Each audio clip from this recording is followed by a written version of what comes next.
పెనుగంచిప్రోలులో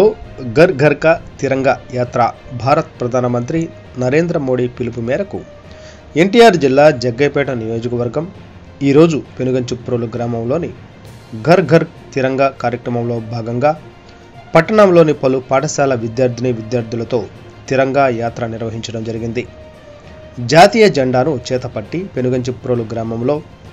KVR Zilla Parishad high school Jalaja madam ఆధ్వర్యంలో PET Ramana మరియు ఇతర ఉపాధ్యాయులు, అలాగే Sri Chaitanya techno school principal Purnachandrarao, ఉపాధ్యాయునీలు హై స్కూల్ నుండి పోలీస్ స్టేషన్ వరకు ర్యాలీతో భారత్ మాతాకు జై అంటూ స్టేషన్ వరకు 150 మీటర్లు జెండాతో వీధుల్లో యాత్ర నిర్వహించి అనంతరం స్టేషన్ సెంటర్లో మానవహారం నిర్వహించారు. ఈ కార్యక్రమంలో ఎన్డీఏ, బీజేపీ, టీడీపీ, జనసేన కూటమి నాయకులు, కార్యకర్తలు అప్పారావు, చుంచు రమేష్, మాస్టర్ సుధీర్, రాము, కర్ల కోటేశ్వరరావు, ఆజాద్ తదితరులు పాల్గొన్నారు.